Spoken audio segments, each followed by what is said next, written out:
Barros, sei que você tem informação, traz para nós.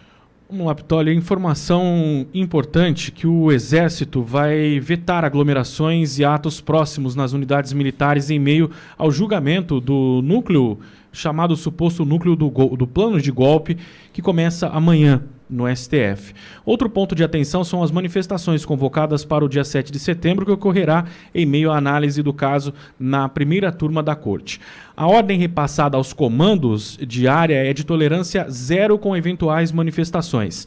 Além disso, o Comando Militar do Planalto e a Secretaria de Segurança Pública do Distrito Federal têm feito reuniões para discutir o tema da segurança, tanto no dia 7 quanto a partir já de amanhã, ao longo de todo esse julgamento que vai acontecer.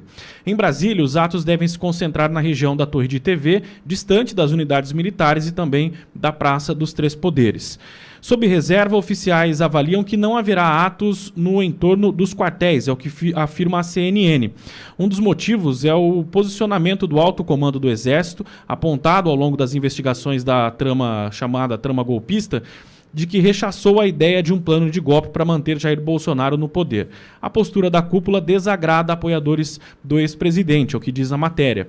O julgamento, porém, é sensível às Forças Armadas pelo número de militares acusados de tentar dar um golpe de Estado. Ainda assim, oficiais repetem com frequência o discurso do ministro da Defesa, José Múcio Monteiro, de que é preciso separar o CPF do CNPJ, ou seja, punir maus militares e preservar as instituições. Nessa primeira fase serão julgados Bolsonaro, nós já falamos aqui, Tenente-Coronel Mauro Cid e também 3 generais de 4 estrelas. Augusto Heleno, ex-ministro de Gabinete de Segurança Institucional, Paulo Sérgio Nogueira de Oliveira, ex-ministro da Defesa, e Walter Braga Neto, ex-ministro da Casa Civil, além do almirante Garnier, ex-comandante da Marinha.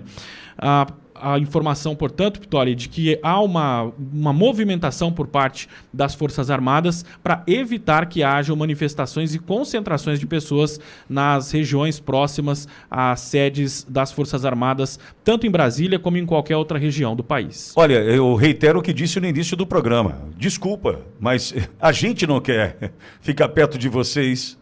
O brasileiro não quer ficar perto do Exército. Me perdoe os bons. Me perdoe aqueles que estão dispostos a lutar pelo Brasil, me perdoem, mas eu preciso dizer a real. Veja, uma cúpula das Forças Armadas hoje, que está vendo o que está acontecendo, sabe o que está acontecendo, sabe que tudo isso é uma farsa. Tudo isso é uma farsa. Não tem trama golpista, não tem nada de golpe. Como é que dá um golpe ao presidente Bolsonaro dos Estados Unidos? Né? 8 de janeiro, depois de deixar o poder, com a senhoria da Bíblia, do RG e da garrafa d'água na mão, todo mundo sabe que isso é mentira. E ainda mais esses caras, têm uma visão além do alcance, um preparo e informação que nós não temos. Todo mundo sabe que tudo isso é mentira, é uma farsa que precisa condenar Débora do Batom a 14 anos para justificar a condenação do presidente a 40. Todo mundo sabe disso. Agora, o que esperar de uma cúpula das Forças Armadas que hoje olha homens como Augusto Heleno? Eu tenho um amigo que foi subordinado ao Augusto Heleno hierarquicamente no Exército. Acho que o Augusto já era coronel e esse meu amigo era major, alguma coisa do tipo, capitão, não sei, não lembro agora a hierarquia lá, a patente dos caras, mas ele me disse certa vez, ele falou: Pitoli, eu nunca trabalhei com alguém tão genial, humano, querido, respeitado como Augusto Heleno. Você acha que a tropa não sabe disso? Walter Braga Neto dispensa comentários, honrado inclusive fora do Brasil em função de tudo o que fez por nós. Garnier, o Paulo Sérgio, não sei, tá? Enfim, não estou dizendo que não merece respeito, mas não tenho a história dele, né? Aliás, achei de uma prepotência, de uma arrogância insuportável no dia da fala dele na primeira turma, mas não estou aqui julgando por isso. Mas eu posso falar de 3 nomes: Augusto Heleno, Walter Braga Neto e Garnier. Meu Deus, eles estão entregando de bandeja a cabeça de homens honrados em função de uma mentira. E agora vão querer dizer que não querem o povo diante das unidades. Ô, bonitão, nós não queremos. Vocês são traidores, vocês entregaram brasileiros. Vocês cometeram um crime de perfídia. Nós não queremos. Nós não queremos. Não acha que brasileiro hoje de bem olha para o Exército e fala, que orgulho. Orgulho é o cacete, desculpa. Orgulho escambau, me perdoe. Vamos lá agora, diante das unidades militares, eu passo longe e com vergonha, não daqueles que estão dispostos a lutar, mas de quem comanda hoje e está vendo Garnier, Augusto Heleno e Braga Neto caminhando para uma situação que é inadmissível, para não usar outra palavra mais grosseira aqui. Então, olha, desculpa o Exército, desculpa Forças Armadas, vocês não entenderam ainda. A arrogância, a prepotência, a bolha é tão grande que vocês não entenderam ainda. Quem não quer vocês somos nós. Quem não acredita em vocês somos nós, está aí a pesquisa. 58% dos brasileiros hoje não acreditam em vocês. E a culpa não é nossa, a culpa é de vocês. Vocês promoveram esse absurdo. Então, repito, me perdoem os bons. Mas existe uma máxima, os bons pagam pelos maus. E os maus hoje envergonham as Forças Armadas. E reitero, nós não queremos estar perto de vocês.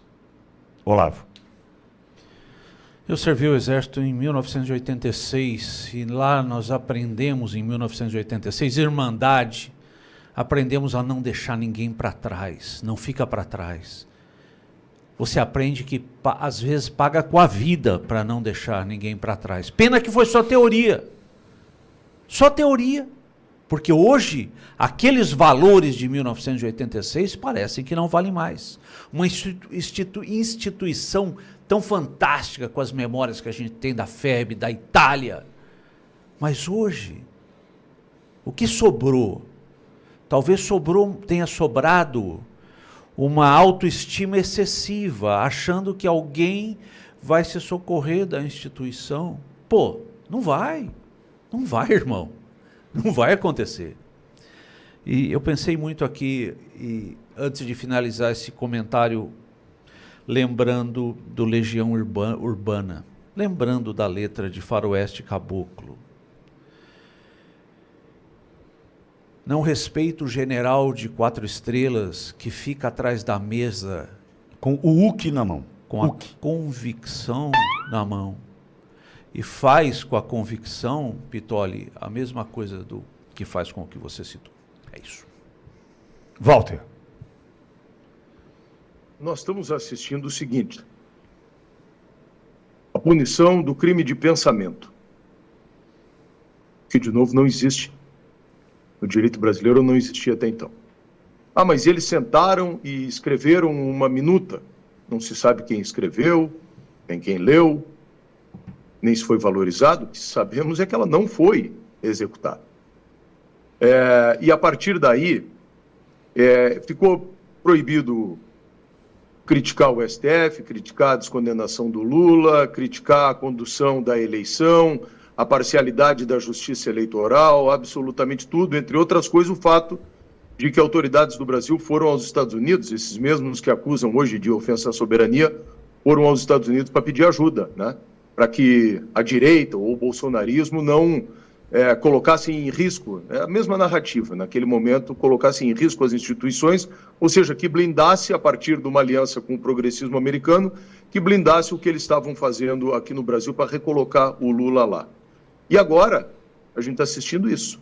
Uma força omissa e, não quero usar outra expressão que é muito forte, assistindo aos seus irmãos de farda serem acusados, processados e muito provavelmente condenados por algo que não é passível de punição. Né? Tem uma coisa no direito penal que a gente chama de iter criminis, que é a cogitação, depois a preparação e depois os atos de execução e o resultado.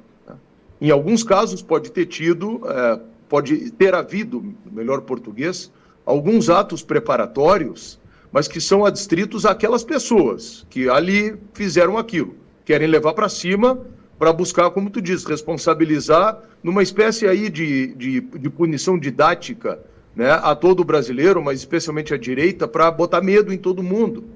E o que é triste, sabe, Pitoli, eu era vereador em Porto Alegre e caí numa armadilha num determinado momento de votar aqui a transformação da Rua Castelo Branco em Avenida da Legalidade.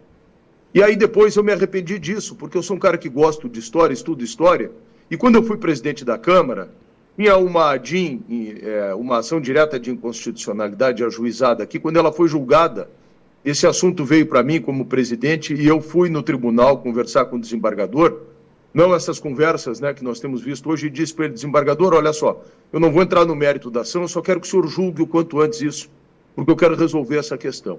E aí foi julgado e foi declarada a inconstitucionalidade da alteração da lei, voltou para mim, e eu tomei a decisão de que não ia recorrer. Aí o pessoal veio no meu gabinete e eu disse: olha, se vocês quiserem de novo propor isso, proponham na via normal, cumpram, sanem a ilegalidade que está apontada lá, e se vocês tiverem voto, vocês aprovaram. E por força daquela minha condução, eu com muita honra recebi a medalha de Caxias, a medalha do pacificador. Estou lembrando disso porque semana passada foi dia do soldado e eu me lembrei de um homem que eu quero render homenagens à sua memória, que foi o general Mioto e o general Pujol, que está aqui em Porto Alegre. E eu tenho profunda vergonha, vou dizer, pensando no vulto e no tamanho desses homens, dessas coisas que têm acontecido agora ultimamente, porque, como disse o Olavo, abandonaram seus irmãos, estão deixando sofrer toda a sorte de violência. E eu quero que eles saibam, embora eles não estão preocupados com isso, porque estão lá dentro, assim, dos confortos da caserna, chega de manhã, está ali o café, depois faz algumas atividades administrativas, enfim, tudo mais, estão pensando nisso, né? Não é em valores maiores. Eu pelo menos eu quero que eles saibam que, infelizmente, dessa instituição que eu tenho um enorme carinho, respeito, que não é a instituição, são alguns homens. Eles transformaram aquilo que o brasileiro tinha como um enorme carinho e respeito a essas instituições num sentimento de desprezo. Isso é muito ruim, Pitoli. Bom, eu só vou reforçar o que eu estou dizendo aqui. Se o Exército acha que a gente quer envolvimento hoje com esse Exército que nos traiu, que colocou o brasileiro, colocou idoso, criança dentro de um ônibus, sabendo que eles não iriam para uma triagem, sabendo que eles iriam para um campo de concentração. Eu preciso só lembrar do dia 9 de janeiro, quando brasileiros que estavam diante do quartel-general em Brasília, na Praça dos Cristais, foram levados para dentro de ônibus, dizendo que passariam por uma triagem e seriam levados à rodoviária de Brasília. E Pitoli, quem falou isso foi um oficial do Exército. Está gravado isso. Sim, e foram levados para um campo de concentração. Mais quase 4 horas desfilando como animais pelas avenidas e ruas de Brasília. Quase 4 horas. Tivemos aqui o relato, né, de pessoas que se urinaram, acabaram urinando na calça. Crianças que não tinham fralda para trocar. Crianças que não tinham uma bolacha, uma mamadeira para tomar. E aí vai dizer para mim que eu tenho que olhar para esse Exército com que respeito?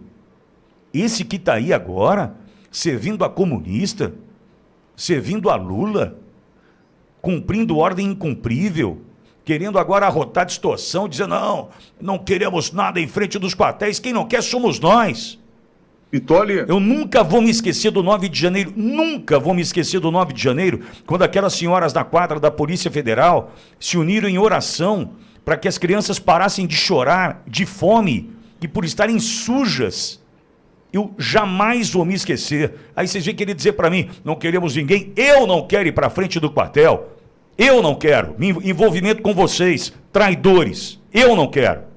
Fale o contrário. Pois não, Val. Me permite uma coisa, eu quero lembrar do G. Dias, onde é que ele está?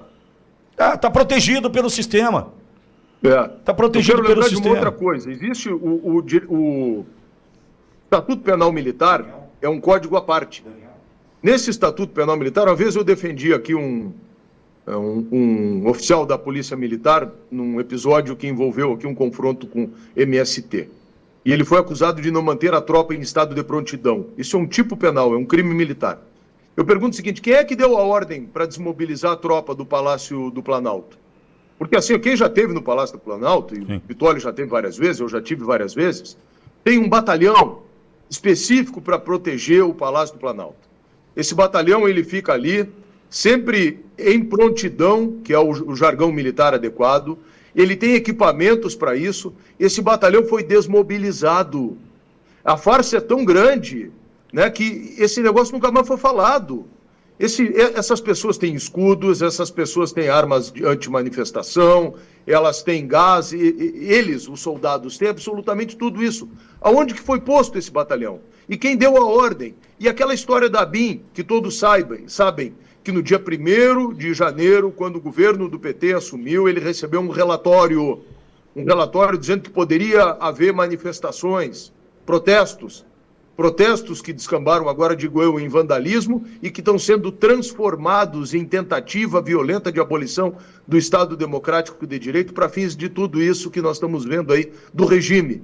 E nós estamos caminhando do jeito que vai para protagonizar amanhã depois, não daqui a muito tempo, cenas ridículas como as Forças Armadas da Venezuela têm protagonizado. Eu acho que as coisas mais ridículas que a gente tem visto no mundo nos últimos tempos são aqueles teatros entre esse ditador, o Nicolás Maduro, e os seus fantoches hoje. E do jeito que vai, amanhã depois nós vamos estar repetindo a mesma coisa, os caras batendo continência, falando em salvaguarda das fronteiras nacionais e repetindo essas coisas ridículas que a gente tem visto ali na Venezuela.